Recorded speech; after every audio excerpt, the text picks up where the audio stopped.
안녕하세요. 오늘은 에코프로 알아보겠습니다. 2025년 연결 영업이익은 2,138억 원으로 흑자로 돌아섰습니다. 그런데 같은 해 순손익은 1,055억 원 적자로 2년째 마이너스입니다. 이익은 났는데 손실도 난 셈이죠. 오늘은 이 둘 사이에서 무슨 일이 있었는지 공시된 자료로만 짚어보겠습니다. 먼저 결론부터 말씀드리겠습니다. 오늘 공시로 확인한 건 4가지이고 근거는 뒤에서 하나씩 짚어드리겠습니다. 첫째, 2025년 연결 영업이익은 2,138억 원으로 흑자로 돌아섰습니다. 그런데 같은 해 순손익은 1,055억 원 적자로 2년째 마이너스입니다. 둘째, 파생상품 손실 2,960억 원이 순손익을 갉아먹었습니다. PRS, RCPS 약정을 결상이말 주가로 재평가하면서 생긴 손실입니다. 셋째, 2026년 5월 공정거래법상 지주회사 지위에서 제외됐습니다. 다만 사업보고서와 분기보고서는 여전히 이 회사를 지주회사로 서술합니다. 넷째, 빚지배 지분이 56.6%로 커서 PBR과 ROE가 기준에 따라 크게 갈립니다. 앞으로는 반기 보고서에서 파생상품 손익이 어느 방향으로 잡히는지 지켜보겠습니다. 부채 비율이 120%에서 더 오르는지, 9월 말 PT BNSI 지분 취득이 마무리되는지도 보겠습니다. 구독과 좋아요 그리고 댓글 한 줄까지 부탁드리겠습니다. 여러분의 관심 하나가 다음 영상을 만드는 힘이 됩니다. 본격적인 종목 이야기에 앞서 앞으로 다가올 상승장을 대비해서 구독자분들을 위한 이벤트를 하나 준비했습니다. 저희 채널은 주식 관련 정보와 시장의 주요 이슈를 꾸준히 전해드리고 있고 시장 전체의 흐름과 방향성도 같이 짚어드리고 있습니다. 구독자가 10만 명이 되든 100만 명이 되든 지금과 똑같은 자세로 양질의 정보를 공유해드리겠다고 약속드립니다. 그동안 함께해주신 분들께 감사한 마음을 전하고 좋은 정보를 나누고자 준비한 자리이니 많은 관심과 참여 부탁드리겠습니다. 올해가 가기 전까지 상당한 상승 여력을 기대해 볼 수 있는 섹터를 한 종목이 동시에 여러 개 들고 있습니다. 다만 지금 지수는 아래를 보고 있죠. 이런 구간에서는 지금 들어가도 되나 싶어서 손이 안 나가실 겁니다. 그런데 시장이 빠지는 동안에도 종목별 격차는 그대로 벌어집니다. 오히려 이럴 때 무엇을 들고 있느냐가 더 크게 갈립니다. 그럼 기준이 뭐냐? 저는 딱 3가지만 봅니다. 먼저 수급이에요. 누가 사고 있는지, 그 자금이 어디서 오는지를 봅니다. 두 번째는 모멘텀입니다. 하필 왜 지금이냐? 여기에 답이 나와야 합니다. 마지막은 실적입니다. 이야기만 좋고 숫자가 안 따라오면 결국 제자리로 돌아오거든요. 이 3가지가 한 방향을 가리키는 종목, 그게 시장이 나중에 알아보는 자리입니다.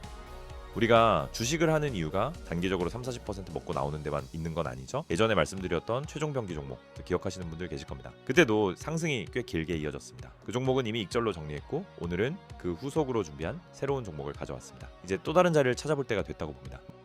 물론 모든 종목이 10배씩 오르는 건 아니죠. 다만 성장성과 모멘텀을 같이 갖춘 종목을 골라서 긴 호흡으로 가져가는 전략은 분명히 의미가 있다고 봅니다. 이번 종목도 단기 상승만 보실 게 아니라 앞으로 시장의 관심이 얼마나 넓어질 수 있는지 그리고 관련 섹터가 어디까지 커질 수 있는지를 같이 보셔야 합니다. 지금부터 이 종목이 왜 관심을 받을 수 있는지 어떤 모멘텀을 가지고 있는지 하나씩 짚어드리겠습니다. 끝까지 보셔야 놓치지 않습니다. 특히 최근에 거래량이 왜 들어왔는지 앞으로 무엇이 달라지는지를 중심으로 보시면 좋겠습니다. 제가 다시 한번 분명하게 말씀드리겠습니다. 저는 회원비나 멤버십 가입 등 어떠한 명목으로도 금전적인 요구를 하고 있지 않습니다. 현재 구독자분들을 대상으로 무료 종목 추천 이벤트를 진행하고 있고 채널을 구독하고 좋아요를 눌러주시는 것만으로도 제가 제공하는 콘텐츠를 무료로 이용하실 수 있습니다. 신청 방법도 간단합니다. 화면에 안내된 개인 번호로 문자를 보내주시면 됩니다. 문자를 보내실 때 급등이라고 2글자만 남겨주시면 확인 후 순차적으로 안내해드리겠습니다. 많은 분들이 참여하시는 만큼 신청하신 분들이 누락되지 않도록 한 분 한 분 확인해서 진행하겠습니다. 에코프로가 어떤 회사인지부터 보겠습니다. 이 회사는 에코프로비엠을 비롯한 24개 종속기업을 거느린 그룹의 지주회사입니다. 본사 매출은 배당금 수익과 용역, 원료 무역이 전부입니다. 연결 기준 사업부문 매출을 비중이 큰 순서로 보겠습니다. 가장 큰 건 에코프로비엠입니다. 2조 5,312억 원으로 전체의 69.2%예요. 양극 활물질 등 2차전지용 양극 소재를 만듭니다. 두 번째는 에코프로머티리얼즈입니다. 3,525억 원 10.7%로 양극 활물질용 전구체를 만듭니다. 세 번째는 지주회사 에코프로 자체입니다. 2,533억 원 6.9%인데 배당금 수익과 CISVC 사용료, 원료 무역이 전부입니다. 네 번째는 에코프로이노베이션입니다. 2,104억 원 5.8%로 양극 활물질용 수산화 리튬을 만듭니다. 다섯 번째는 에코프로 HN입니다. 1,411억 원 3.9%로 온실가스나 미세먼지 같은 오염물질을 제거하는 환경사업입니다. 여섯 번째는 에코프로 CNG입니다. 871억 원 2.4%로 폐배터리를 재활용합니다. 나머지 기타가 416억 원 1.1%입니다. 산업용 가스와 물류, 중소기업 창업 투자 등이 들어갑니다. 여기까지가 연결 기준 2025년 부문 매출입니다. 내부 거래를 제거하기 전 부문 합계 3조 6,575억 원을 분모로 삼았습니다. 실제 연결 매출은 3조 4,130억 원입니다. 최근 이 회사에 있었던 일을 5가지로 보겠습니다. 대부분 최근 몇 달 사이 공시로 나온 것들입니다. 첫째, 공정거래법상 지주회사에서 제외됐습니다. 2025년 말 기준 자산 대비 자회사 주식가액이 50%를 밑돌아 적용 제외를 신고했습니다. 그리고 2026년 5월 7일 지주회사에 해당하지 않는다는 통보를 받았습니다. 다만 같은 해 3월 사업보고서와 5월 분기보고서는 여전히 이 회사를 그룹의 지주회사로 서술하고 있습니다. 법상지위와 자기 서술이 어긋나 있는 셈이죠. 둘째, 파생상품 손실이 순손익을 뒤집었습니다. 2025년 누적 파생상품 손실은 2,960억 원으로 자기 자본의 6.8%입니다. PRS 계약과 자회사 RCPS 약정을 결상이말 주가로 재평가하면서 생긴 손실입니다. 그 결과 영업이익은 2,138억 원 흑자인데 순손익은 1,055억 원 적자가 됐습니다. 셋째, 자회사 증자에 5,292억 원을 넣습니다. 에코프로 BM이 1조 2천억 원 규모 주주배정 유상증자를 결정했습니다. 에코프로는 초과 청약까지 붙여 5,292억 원 자기 자본의 11.79%를 넣기로 했습니다. 납입 예정일은 2026년 10월 23일이고 이후 지분율은 40.83%에서 41.13%로 오릅니다. 넷째, 2분기 영업이익이 한 분기 만에 41.7% 줄었습니다. 2026년 2분기 잠정 매출은 8,208억 원, 영업이익은 329억 원입니다. 영업이익률은 6.9%에서 4.0%로 내려왔습니다. 다만 이 수치는 외부 감사를 받지 않은 내부 결산 자료입니다. 다섯째, 인도네시아 니켈 투자는 수익은 났지만 일정은 밀렸습니다. 회사는 니켈 재련소 투자 수익으로 양극재 부문 영업이익이 약 1,774억 원 늘었다고 설명합니다. 다만 PTBNSI 지분 19.99%, 1,978억 원 취득은 예정일이 9월 30일로 미뤄졌습니다. 주가 흐름을 보겠습니다. 236거래일, 약 1년치 1분기입니다. 시세 기준일은 8월 12일 종가이고 재무공시 기준일인 8월 13일과는 하루 차이가 있습니다. 같은 날 시가총액은 12조 3,564억 원, 상장 주식수는 1억 3,577만 주입니다. 화면에는 5일, 20일, 90일 이동평균과 거래량, 매물대가 함께 표시됩니다.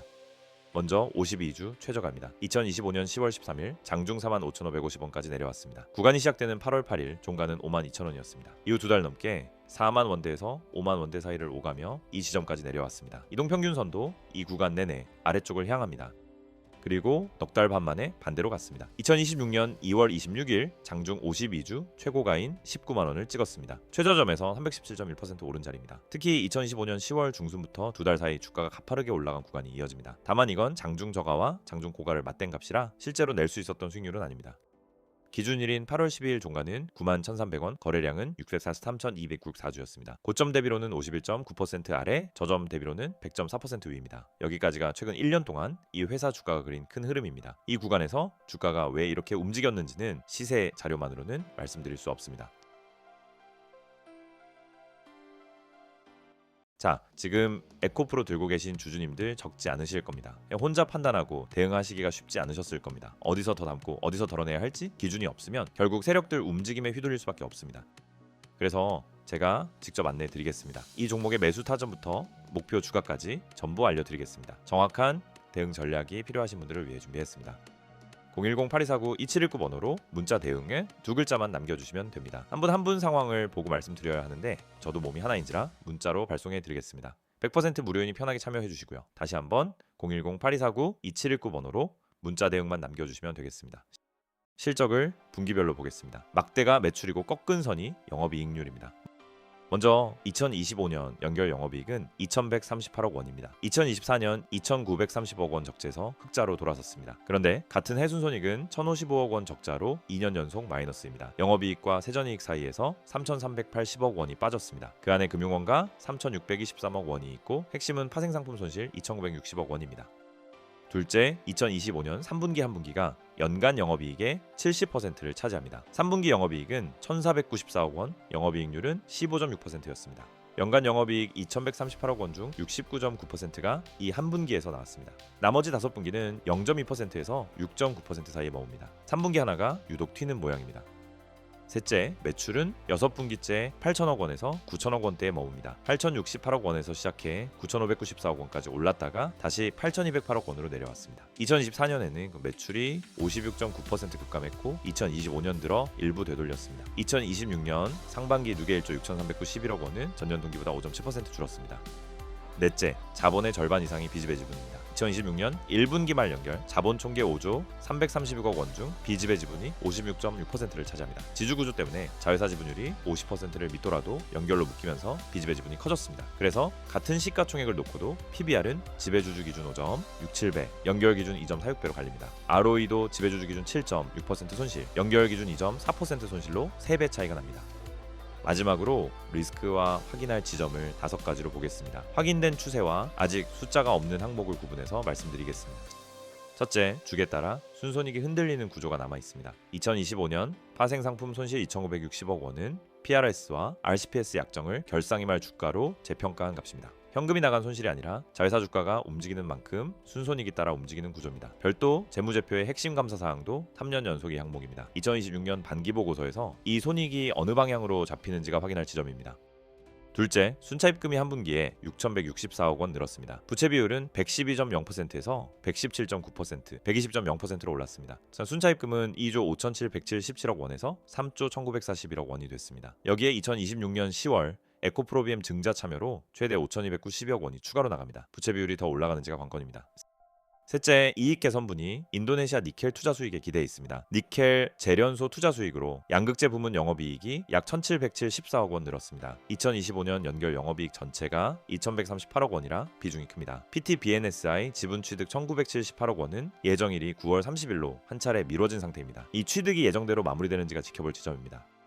넷째, 전기차 수요 조정이 길어지고 있습니다. 사업보고서는 전방 고객사의 생산과 투자가 여전히 둔화된 상태라고 밝히고 있습니다. 미국의 세액공제 폐지 영향으로 2025년 전지재료 매출은 548억 원 줄었습니다. 매출 자체도 2023년 7조 2,602억 원에서 아직 절반 수준인 3조 4,130억 원입니다. 분기 매출이 9천억 원대를 다시 넘어서는지가 지켜볼 지점입니다. 다섯째, 보도에 따르면 신용등급이 A에서 A-로 내렸다고 합니다. 나이스 신용평가가 2016년 3월 등급을 하향했다고 보도됐습니다. 사유는 업황 악화에 따른 수익성 저하와 차입 부담 확대로 전해집니다. 회사는 2025년 9월 말 자료 기준이라 최근 실적 개선이 반영되지 않았다는 입장인 것으로 보도됐습니다. 하반기 정기평가에서 등급이 다시 조정되는지가 지켜볼 지점입니다. 이 영상은 정보 제공을 목적으로 만들었습니다. 특정 종목의 매수나 매도를 권유하지 않으며 투자 판단과 그 결과에 대한 책임은 투자자 본인에게 있습니다. 오늘 숫자는 DRT 전자공시와 한국거래소 시세에서 가져왔습니다. 재무와 공시는 8월 13일, 주가는 8월 12일 종가가 기준입니다. 일부 내용은 언론 보도를 참고했고 일부 수치는 계산값입니다. 에코프로 이야기는 여기까지입니다. 그리고 오늘은 하나를 더 준비했는데요. 단기 매매를 보고 계신 분들이라면 눈여겨보실 만한 종목입니다. 요즘 시장을 보면은 특정 종목이나 테마로 거래 대금이 순식간에 몰리고 짧은 시간에 변동성이 크게 벌어지는 일이 잦습니다. 그래서 중요한 건 이미 많이 올라간 자리를 쫓아가는 게 아니라 거래량과 거래 대금이 들어오면서 단기 모멘텀이 만들어지고 있는 종목을 미리 골라두는 겁니다.